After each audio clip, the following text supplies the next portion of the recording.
सपा को डर है अखिलेश को कुर्सी खिसकती हुई नजर आ रही है, क्योंकि हमने उनकी कुर्सी को हिला दिया रखकर, और हम हिलाएंगे। हम उत्तर प्रदेश में हम अखिलेश की कुर्सी को भी हिलाएंगे और योगी की कुर्सी को भी हिलाएंगे, और बता देंगे कि मुस्लिम समाज के साथ जो जो जुल्म हुआ है उसका जवाब देने हम मैदान में उतर गए। इसलिए अब हमने ये तय कर लिया है कि अपना डंडा, अपना झंडा, अपना लीडर, उस तबके का मुस्लिम समाज उनके साथ है जो दरी बिछा रहे हैं, जो अपनी रोटी सेक रहे हैं, जिनको पर्सनल अपना फायदा है। मुल्ला मुलायम को अगर मुसलमानों ने साथ दिया तो सिर्फ उन्होंने यादव समाज का फायदा पहुंचाया है, और किसी समाज का फायदा नहीं पहुंचाया, न दलित समाज का फायदा पहुंचाया, न मुसलमान समाज का फायदा पहुंचाया है। सिर्फ अपने घर का विकास किया है। आज मुसलमान आजम खान जेल में बंद है, उनकी 60 साल की बीवी प्रोफेसर है, उनको बकरी चोरी में उनको इल्जाम में जेल में डाल दिया गया। हाथ उठाकर आशीर्वाद देते हैं प्रधानमंत्री आदरणीय नरेंद्र मोदी जी को कि मेरा आशीर्वाद है कि मोदी जी एक बार प्रधानमंत्री और बन जाए। बेहतर यही है, जब यही है तो इससे बेहतर पार्टी को खत्म कर दो, बापू समाज बीजेपी में आ जाओ ना भाई। मुसलमानों को धोखा क्यों दे रहे हो? इससे बेहतर है पार्टी में बीजेपी में शामिल हो जाओ, पार्टी को खत्म कर दो। ये नौटंकी क्यों लगाए हो कि हमसे कहते हैं सेकुलर, हमसे कहते हैं सेकुलर है, और पीठ पीछे हमारे चूड़ा बोकते हो। जब आजम खान को जेल में रखने के बाद में समाजवादी पार्टी ने कोई धरना, कोई प्रोटेस्ट नहीं किया, अगर हम समाजवादी में चले जाएं और मान लीजिए किसी वजह से जिस तरीके से आज आजम खान साहब पर केस लगा के ठोक के वो जेल में डाल दिया है, अगर हम समाजवादी को सपोर्ट करें फिर कल हम पे केस लगे तो क्या हमारे आम आदमी के लिए समाजवादी पार्टी बोलेगी? जब अपनी रीढ़ की हड्डी के लिए नहीं बोली तो हमारे लिए बोलेगी समाज। हमारे लीडर नहीं है वो, हमारे लीडर सिर्फ और सिर्फ ओवैसी साहब, बस और कोई लीडर नहीं है। किसी लीडर को नहीं जानते हम सिर्फ ओवैसी साहब को जानते हैं, अपनी पार्टी अपना झंडा साहब की पार्टी से। अब कांग्रेस के नेता कह रहे हैं कि बीजेपी को वोट दे देना लेकिन ओवैसी को वोट नहीं देना। जी हाँ, बाकायदा आप तस्वीर देख सकते हैं कि माने जाने नेता हैं जो बाकायदा ये बात बोल रहे हैं कि आप लोग खबरदार बीजेपी को वोट दे देना, बीजेपी को वोट दे देना, हमें मत देना, लेकिन ये सोच के रखना कि एमआईएम को वोट कभी मत देना। ये बात कांग्रेस पार्टी की नेता है, ये जिम्मेदारान है। क्या समझोगे आप? ये वही पार्टी कांग्रेस पार्टी है, हम इसका विरोध नहीं कर रहे हैं, हम ये सिर्फ आपको सामने दिखा रहे हैं कि आपको समझने की जरूरत है कि कांग्रेस तक पार्टी हमें यही कह रही है कि आप बीजेपी को वोट दे देना लेकिन कभी भी ओवैसी को वोट नहीं देना। मतलब ओवैसी से इतनी नफरत क्यों हो रही है? तो उसकी वजह खास है, वो आपको जानने की बहुत जरूरत है। उसकी वजह यह है कि अगर हम ओवैसी को नहीं मना करेंगे, अगर इन लोगों को कहेंगे कि हाँ ठीक है, अगर हम नहीं कहेंगे कि ओवैसी को वोट दो, तो शायद न शायद ऐसा मामला न हो जाए कि जो नाम, जो टैग हमने न जाने 75-70 सालों से इकट्ठा किए बैठे हैं कि कांग्रेस पार्टी मुसलमानों की पार्टी है, तो ये टैग हमसे हट जाएगा और ओवैसी उसकी पूरी टैग लेकर चले जाएंगे। इसी वजह से इन लोगों का जो कहना है कि आप बीजेपी को वोट दे देना लेकिन ओवैसी को वोट नहीं देना, क्योंकि अगर ओवैसी को वोट दोगे तो बीजेपी जीत जाएगी। ये प्रोपेगेंडा चलाया गया था बिहार के अंदर, यही प्रोपेगेंडा बाकायदा उत्तर प्रदेश में भी चलाया जा रहा है। लेकिन इस चीज से बचने के लिए आपको सिर्फ एक ही चीज करना है, वो ये है कि हमें ये नहीं देखना है कि बीजेपी जीत रही है कि हार रही है, हमें बीजेपी से कोई लेना देना नहीं है। हमें सिर्फ ये देखना है कि हमारे विधानसभा से जहां से एमआईएम पार्टी अपने कैंडिडेट उतार रही है, हमें उसको टारगेट करना है और अपनी पार्टी को कामयाब बनाना है। खाली मुसलमानों के लिए ओवैसी बोलेंगे, पर्दे के लिए, जाप के लिए ओवैसी बोलेंगे, और वोट के लिए ये लोग खड़े होंगे? ये बताइए, इसके अलावा कुछ है? मुसलमान को जो कह रहे हैं, मुसलमान, हमारी पार्टी मुसलमानों की नहीं है, हमारी पार्टी सभी लोगों की है। चाहे आप इधर देखिए, किसी भी धर्म के लोगों, आपने देखा होगा अभी वो भी थे, सरदार जी भी थे, और तमाम जितने भी धर्म के लोग हैं, सारे लोगों की पार्टी है हमारी। कि अखिलेश सर ने हमको क्या दिया? आप थोड़ा सा मेरे स्पीच पे ध्यान दीजिएगा। अखिलेश साहब ने हमको क्या दिया? कब्रिस्तानों की बाउंड्री, वेरी गुड। मरने के बाद से इंतजाम किया उन्होंने, मरने के बाद हमारे लिए इंतजाम किया कि ये इसमें तुम आराम से सो। वो उनके लिए यादवों को क्यों नहीं दिया? हमारे लिए, हमारे मुस्तकबिल के लिए, हमारे बच्चों के लिए क्या चाहिए? नौकरी चाहिए हमको भाई, वो बाउंड्री नहीं चाहिए। आपको वो वक्त याद होगा जब सब खामोश थे, सब मसलियत और हिकमत की आड़ में छुपे हुए थे। एक शख्स था जो डट कर खड़ा था और पार्लियामेंट में चीख रहा था, वो असदुद्दीन ओवैसी था। असदुद्दीन ओवैसी सिर्फ एक लीडर नहीं है, एक नजरिया है, कानून जानने वाला वकील है, पार्लियामेंट में आईन और दस्तूर को हाथ में लेकर बोलने वाला, न डरने वाला, न बिकने वाला, न झुकने वाला लीडर है। उत्तर प्रदेश में अखिलेश यादव कह रहे जरूरत नहीं है आप लोगों की। भाई देखिए, पहली बात तो ना वो हमारे रिश्तेदार हैं ना हम उनके रिश्तेदार हैं, ठीक है, और हम तो बिना बुलाए जाएंगे भाई साहब। और हमारा कहना यही होता है कि अगर आप हमें गठबंधन में लेंगे तो ठीक, नहीं लेंगे तो बिहार तो अभी देख ही लिया है आपने, उत्तर प्रदेश बाकी है इंशाल्लाह। हमने मौलाना अबुल कलाम आजाद को नहीं देखा, हमने मौलाना हुसैन मदनी को नहीं देखा, हमने मौलाना जाफर थानेसरी को नहीं देखा, हमने मौलाना हजरत मोहानी को नहीं देखा, हमने कानून के बानी डॉक्टर भीमराव अंबेडकर को नहीं देखा। लेकिन हम ये कह सकते हैं डंके की चोट पर, हमने 2025 में और हमारी नस्लों ने कानून के हाफिज को देखा है, जमहूरियत के मुहाफिज को देखा है, बैरिस्टर असदुद्दीन ओवैसी को देखा है जो जमहूरियत की गुफ्तगू करता है। मुसलमानों ने अच्छे तरीके से गड्ढा खोद के और समाजवादी पार्टी को दफन करने का तय किया है। यदि मुसलमान भाजपा में पढ़ा लिखा आएगा और जो गंवार होगा ओवैसी साहब के साथ जाएगा। इमरान प्रतापगढ़ी एक वाहिद दलाल है, मैं साफ कह रहा हूँ। एक पैसे में बिकने वाला गवैया है, उसको 10,000 रुपये दिया जाता है, वो महाराष्ट्र पहुंच जाता है, उसको 20,000 रुपये दिया जाता है, वो बिहार पहुंच जाता है।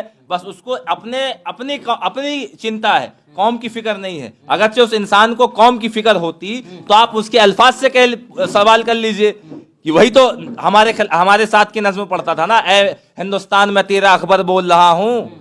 तो हम जेल से बच रहे, तो हमारा भाई तो यार मुसलमान जेल में, हर गांव में पार्टी बन दी ये साइकिल ने, बताओ कहाँ विकास दिया, दादा को बना दिया, कहाँ विकास, कौन बना रहा अब कोई ना बना रहा, अब पतंग चलेगी डांट के। हमारे लोगों ने तो बनाया है। हाँ तो हमने बनाया, अब हमारे पास विकल्प बनाता जब 5 साल की उम्र से लेकर जवानी से, बचपन से लेकर बुढ़ापे तो तुम्हारा सहारा बना, जिसने तुमको पैदा किया, पाल पोस के इतना बड़ा किया, उसके लिए तुम्हारी जवानी नहीं कुर्बान कर रहे हो, उस जालिम के लिए तुम जवानी कुर्बान कर रहे हो, जिसकी सरकार में मुजफ्फरनगर में हमारी बार मार बहनों की इज्जत और आबरू को लूटा गया, तो उसके लिए अपनी जवानी कुर्बान कर रहे हो। ये बनेगी, ये जाएंगे दारुसलाम सदर साहब के पैर पकड़ेंगे कि आप हमको दीजिए 10 विधायक, उसके बाद ये बना पाएंगे सरकार। बिना MIM में सरकार नहीं बना पाएंगे ये, ठीक है ना। सपा ने भी मुसलमानों को बहुत गुंडा बनाया है, कलम नहीं पढ़ाई, कभी सपा ने कलम नहीं पकड़ाई, सिर्फ गुंडा बनाया है, ठीक है ना। मुसलमानों को, यादवों को उन्होंने रोजगार दिया, यादवों को पढ़ाया है, मुसलमानों को पढ़ाया नहीं, सिर्फ गुंडा बनाया है। बार जो है साइकिल की ऐसी पंचर, ऐसी हवा निकालेंगे। ये अखिलेश यादव जो कह रहे हैं ना, हिजाब पे एक सवाल मीडिया उनसे पूछ रही है कि आप कुछ कहना चाहिए, कह रहे हैं कि आवाज नहीं आ रही, आवाज नहीं रही। जब जैसे पतंग का बटन दाबेंगे तो टी करके आवाज आती है, वो टी करके आवाज इनके कान में जाएगी, बवासीर हो जाएगी इनको। 70 पे भी वही लड़ते हैं, लिंचिंग पे भी वही लड़ते हैं। जब 3 तलाक का कानून पास होता है तो समाजवादी पार्टी के सांसद वॉकआउट कर जाते हैं। ये सेकुलर हैं, कैसे सेकुलर हैं? ये बीजेपी का चोला ओढ़े हुए समाजवादी लोग हैं जो गठबंधन करके बीजेपी की सरकार बनाई। ना हम 17 लड़े, ना हम 19 लड़े। आज योगी जी सूबे के CM है, किसकी वजह से? अखिलेश यादव की वजह से। राज वही कर सकता है जिसके पास औरों के लिए मदद का तरीका है। वैसी नहीं, एक तूफान है, वैसी नहीं है, वो एक तूफान है, और तूफान हमेशा परिवर्तन लाता है, पर तूफान के बाद ही नई दुनिया पैदा होती है। पतंग सीने पर गोली खा गई तो हम कैसा ना खाएंगे, लेकर निखारेंगे हम रुखे बरगे गुलाम। हमने हर हाल में गुलशन को सजाने की कसम खाई है। ओवैसी भाई ने एक पतंग बनाई है यूपी के नाम, ओवैसी भाई ने एक पतंग बनाई है यूपी के नाम, और अब की बार बरेली का माजा लाके पतंग उड़ाएंगे और हैदराबाद की और पूरी यूपी में कर देंगे, जर्राटे कटवा देंगे, जर्राटे। 20 सीट लड़ता है बंदा, 5 जीतता है, 10 पे कौन जीतता है? लालू यादव के बेटे और कांग्रेस। उसमें से 5 सीटें छोट भैया बीजेपी जब भी जीत जाती, लेकिन उस पर हमारा कोई रोल नहीं रहता। लेकिन तो ये डेटा नहीं, बस क्या है ना, ये लोग जानते हैं कि मुसलमानों के बीच में जाओ, एक शोषा छोड़ दो कि भैया ओवैसी ने हरा दिया। अब मुसलमान बेचारा क्या करे, वो डेटा तो देखता नहीं है, सर्च तो करता नहीं है, क्या हुआ कैसे हुआ, वो वही बोलने लगा। मीडिया वाले ने पूछा तेजस्वी यादव से कि आपने असदुद्दीन ओवैसी को गठबंधन में क्यों नहीं लिया? जानते हैं उन्होंने क्या कहा? कि हम चरमपंथियों को अपने गठबंधन में नहीं रखते हैं। चरमपंथी का अगर विलोम सब, हाँ बोला है जी, चरमपंथी का अगर आप पर्यायवाची शब्द देखेंगे तो उग्रवादी होता है, आतंकवादी होता है। इसका मतलब तेजस्वी यादव ने सिर्फ ओवैसी साहब को नहीं, पूरे मुस्लिम समाज को उग्रवादी बोला है, आतंकवादी बोला है, चरमपंथी बोला है। और इस सदन में असदुद्दीन ओवैसी ने कलमा पढ़ दिया। देखिए यही तो है मर्दा मुजाहिद, उसका नाम बैरिस्टर असदुद्दीन ओवैसी है। कलमा पढ़ दिया उसने, क्यों पढ़ेगा भाई वंदे मातरम? क्यों कहेगा वंदे मातरम? ला इलाहा इल्लल्लाह मोहम्मद रसूलुल्लाह क्यों नहीं पढ़ेगा? कहाँ लिखा हुआ है कि हम जबरदस्ती बोलेंगे वंदे मातरम? मर्द मुजाहिद एक ही है जिसका नाम बैरिस्टर असदुद्दीन ओवैसी है। जो मुसलमान लोग असदुद्दीन ओवैसी को कहते हैं कि बीजेपी का एजेंट है, बीजेपी के दलाल है, उन्हें क्या कहा? नहीं, वो कुछ दलील लाकर तो पेश करें हमारे सामने कि किस वजह से बीजेपी के एजेंट हैं। वो कुछ दलील तो लाके पेश करें। वो कहते हैं कि ये भड़काऊ भाषण देते हैं, जेल में नहीं जाते, कि आजम खां जेल में है, तो वो आजम खां की तरह दरी नहीं बिछाते हमारे असद साहब। या बैरिस्टर की हिंदुस्तान में 3 डिग्री रही है, 3री डिग्री हमारे असद साहब के पास है। कांग्रेस का क्या बात करनी है? डूबता हुआ जहाज है, जो भी उसके साथ बैठता है वो डूब जाता है। अब आप बताइएगा 2017 में अखिलेश भैया को डुबो दिया उन्होंने। 47 सीटें समाजवादी जीती, कुल उनकी 7 जीती, 100 सीटें गठबंधन में मिली थी। हम तो अखिलेश यादव से भी कहना चाह रहा है, ओवैसी साहब को गठबंधन में लिए बगैर तुम्हारी सरकार नहीं बन सकती। साइकिल का दौर कहाँ है अब? साइकिल गई कबाड़े में, हाथी मर गया जाड़े में।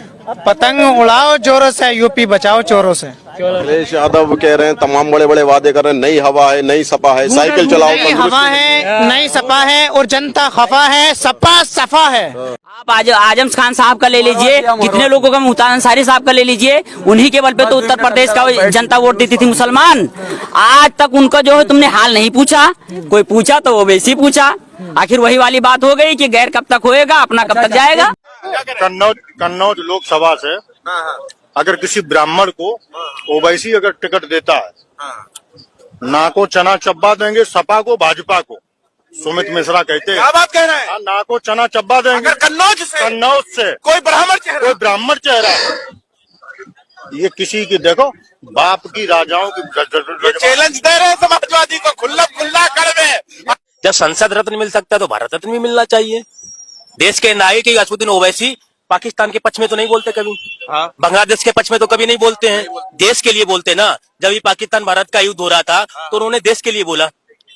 उनकी एक भी कोई ऐसा तो नहीं जो देश विरोधी नारे हो, देश विरोधी गतिविधियां हो। अगर देश के पक्ष में तो सबको ना, क्योंकि देश स्वतंत्र भारत देश है। ये कह रहे जबरदस्ती मांग रहे हैं। नहीं देखिए, मांग कोई नहीं रहा, उनको समय आने पे मिलेगा। पार्लियामेंट के अंदर सबसे पहले आवाज उठाते हैं तो किसी के ऊपर अत्याचार होता है तो ओवैसी साहब ही उठाते हैं। इनके सभा कोई नहीं उठाता, ना अखिलेश बोलते हैं। सीए एनआरसी किसी पे भी देख लीजिएगा, ओवैसी साहब के अलावा कौन बोला? कोई नहीं बोला ना। आप 3 तलाक पे देख लीजिए कौन बोला? सबने क्या करा? सबसे बेहतर इन्होंने सोचा ना वोट देंगे ना बुराई पड़ेगी मुसलमानों की। क्या कहा? बायकॉट कर दिया हमने। अखिलेश यादव को मैं दुआ करता हूँ अल्लाह तबारक व तआला, अखिलेश यादव अगर ओवैसी की वजह से हार रहा है तो एक बार नहीं है, अल्लाह उस रसूल से दुआ है कि एक बार नहीं अखिलेश 10 बार हारे, और हारने के बाद में वो दारुस्सलाम जाए और नाक रगड़े के ओवैसी हमें पनाह दे दो, हमको सत्ता में आना है, हमारे बगैर कोई सत्ता में नहीं आएगा। मुसलमान जिसको ताज पहनाएंगे उस पे ताज रहेगा, और इंशाअल्लाह हम ये कदम उठा दिए हैं तो एक दिन इंशाअल्लाह सफल होंगे। मुसलमानों का वोट सबको चाहिए, मगर मुसलमान के मसाइल पर कोई बोलने वाला नहीं है। अगर आज मुसलमान के मसाइल पर कोई बोल रहा है तो उस शख्स का नाम है बैरिस्टर असदुद्दीन ओवैसी। और ओवैसी सिर्फ मुसलमानों की राजनीति करते हैं, तो क्या हिंदुस्तान सिर्फ मुसलमानों का है? चाइना जो कब्जा कर रहा है हमारी जमीन पर, हिंदुस्तान की जमीन पर कब्जा कर रहा है। मतलब ये हुआ कि हिंदू मुस्लिम सिख ईसाई सबकी जमीन पर कब्जा कर रहा है। और बैरिस्टर असदुद्दीन ओवैसी वो साहब है, वो शख्सियत है जो चाइना के मुद्दे पर सबसे ज्यादा बोले हैं। ये तय लिया कर जिएंगे तो एमआई के लिए, मरेंगे तो एमआई के लिए। वोट हमेशा, अब साइकिल पैकिल कुछ नहीं हो रही। मैं कहता हूँ कि साइकिल तुल गई कबाड़े में और हाथी मर गया जाड़े में, अब भैया पतंग आ गई अखाड़े में। जौन हाल लालटेन का बिहार में हुआ है वही हाल अब उत्तर प्रदेश में साइकिल का होगा। अखिलेश जी समझदार होंगे तो गठबंधन में शामिल करेंगे एमआईएम को, आजाद समाज पार्टी को और बहुजन समाज पार्टी, और नहीं तो उत्तर प्रदेश के चुनाव में 27 में साइकिल का वो हाल होगा कि खाली साइकिल का हैंडल तो रहेगा लेकिन नीचे दोनों टायर नहीं रहेगा। ऐसी को देखिए, इस टाइम जितने सदन में है वैसी के बराबर में तो मैं खुद भाजपा का हूँ। मैं तो पहले लाइक नहीं करता था वैसी साहब को, मैं तो सोचता था कि ये कट्टर विरोधी, मगर जब इनके बारे में जब हम लोग ने सोचा, इनके बारे में जब सर्च किया ना तो निकले ये सांसद में जितने बैठे हैं ये सब के लीडरों के बाप हैं।